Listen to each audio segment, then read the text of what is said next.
खट खट खट खट। कौन है? पता नहीं कौन है। इतनी रात गए। बड़बड़ाते हुए सावित्री देवी ने दरवाजे के बीच बने झरोखे से झांक कर देखा। अरे रमा, तुम इतनी रात गए?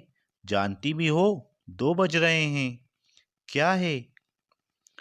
आंटी जी, वो वो बाबूजी की तबीयत खराब हो रही है। उन्हें बड़े अस्पताल लेकर जाना होगा। आंटी जी, अंकल जी से कहिए ना। वो अपनी गाड़ी से उन्हें। बात बीच में काटते हुए सावित्री देवी बोली, बेटा, वो इनकी भी तबीयत खराब है। बड़ी मुश्किल से दवाई देकर सुलाया है। ऊपर से गाड़ी भी ठीक नहीं है। तो तुम चौक पर चली जाओ।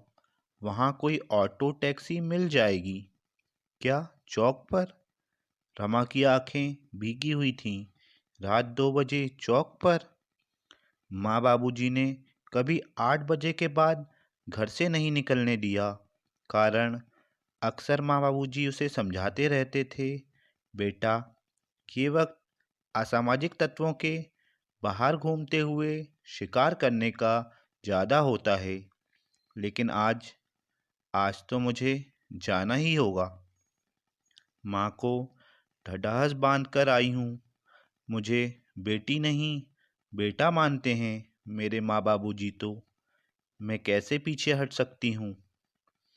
लेकिन मन में अक्सर अकेली लड़कियों के साथ होती वारदातों की खबरें रमा के मन की आशंकाओं को और बढ़ा रही थी। लेकिन वो हिम्मत करते हुए अपनी गली से बाहर सड़क की ओर जाने लगी। अरे रुको! कौन हो तुम? पीछे से आवाज़ सुनाई दी।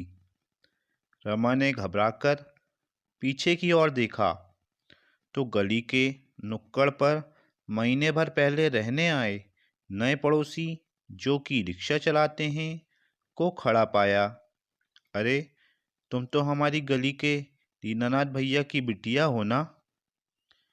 कहाँ जा रही हो इतनी रात गए? काका, वो बाबूजी की तबीयत खराब है। अस्पताल लेकर जाना है। कोई सवारी रिक्शा ढूंढने। क्या? दीनानाथ भैया की तबीयत खराब है?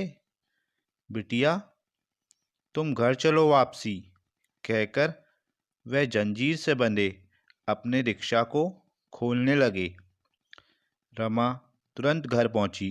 बाबूजी को सहारा देकर उठाने की कोशिश कर रही थी कि रिक्शे वाले काका अंदर आ गए। आओ दीनानाथ भैया। सहारा देते हुए दीनानाथ जी को पकड़ते हुए रिक्शे वाले ने कहा, अरे बिटिया, भाभी जी कुछ नहीं है, सब ठीक है। अभी डॉक्टर के पास पहुंच जाएंगे। पिछली सीट पर तीनों को बिठाकर रिक्शा पर तेजी से पेडल मारकर खींचने लगा। अस्पताल पहुंचकर रमा के साथ साथ डॉक्टरों के आगे पीछे भागते हुए दीनानाथ जी को भर्ती कराया। देखिए, थोड़ा बीपी बढ़ा हुआ था। डॉक्टर ने उन्हें दवाओं सहित थोड़ा आराम करने के लिए कहा। बेड के पास बैठी रमा को शाम की वो तस्वीरें आंखों के आगे नजर आ रही थी, जब बगल वाली सावित्री आंटी अंकल जी के साथ खिलखिलाकर गाड़ी से उतरी थी। तब ना तो गाड़ी खराब थी और ना अंकल जी की तबीयत। बस देखिए, ये इंजेक्शन मंगवा लीजिए, डॉक्टर ने एक पर्ची रमा की ओर बढ़ाते हुए कहा। यहाँ लाइए डॉक्टर साहब, कहकर रिक्शा वाले ने पर्ची पकड़ ली। तुम मम्मी पापा के साथ रहो, हम अभी लेकर आए बिटिया। और वह बाहर की ओर तेजी से निकल गया। रमा एकटक उसकी ओर देखती रही। एक छोटा सा चद्दर वाले मकान में रहने वाला रिक्शा वाला, गली में सभी के घर 2-3 मंजिला थे।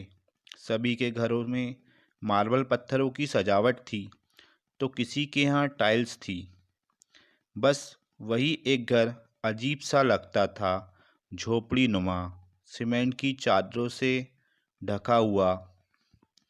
कुछ ही देर में, लो डॉक्टर साहब, अचानक रिक्शे वाले की आवाज़ ने उसकी तंद्रा भंग की। डॉक्टर ने इंजेक्शन लगाया और आराम करने के लिए कहकर चला गया। सुबह 6 बजे तक डॉक्टर ने 4 बार बीपी चेक किया। तकरीबन सभी समय सुधार था। सो डॉक्टर ने दीनानाथ जी को घर जाने की अनुमति दे दी। वापसी भी रिक्शे पर लेकर रिक्शा वाला बड़ी सावधानी से घर तक छोड़कर जैसे ही चलने को हुआ, रमा ने बटुआ निकालकर 500 का नोट उसकी ओर बढ़ाया। लीजिए काका, ये क्या कर रही हो बिटिया? हम इन सब कामों के पैसे नहीं लेते। मतलब, ये तो आपका काम है ना काका। लीजिए बिटिया, हमारे परिवार के जीवन यापन के लिए हम सुबह से शाम तक उस ऊपर वाले की दया से मेहनत करके कमा लेते हैं। ज़्यादा का लालच नहीं, वो इंतज़ाम किए देता है हमारे पेट का। और वैसे भी हम एक गली में रहते हैं। ऐसे हम और आप पड़ोसी हुए, और वो पड़ोसी किस काम का जो ऐसी स्थिति में भी साथ ना दे। कहकर रमा के सिर पर हाथ रखकर वो चलने लगे। रमा भीगी हुई आंखें पोंछते हुए ऊपर वाले की ओर देखकर बोली, आप जैसे भगवान रूपी पड़ोसी ईश्वर हर घर के पास रखे। अगर आपको ये वीडियो पसंद आया हो तो वीडियो को लाइक करें, चैनल को सब्सक्राइब करें और बेल आइकन बटन को हिट करें। धन्यवाद।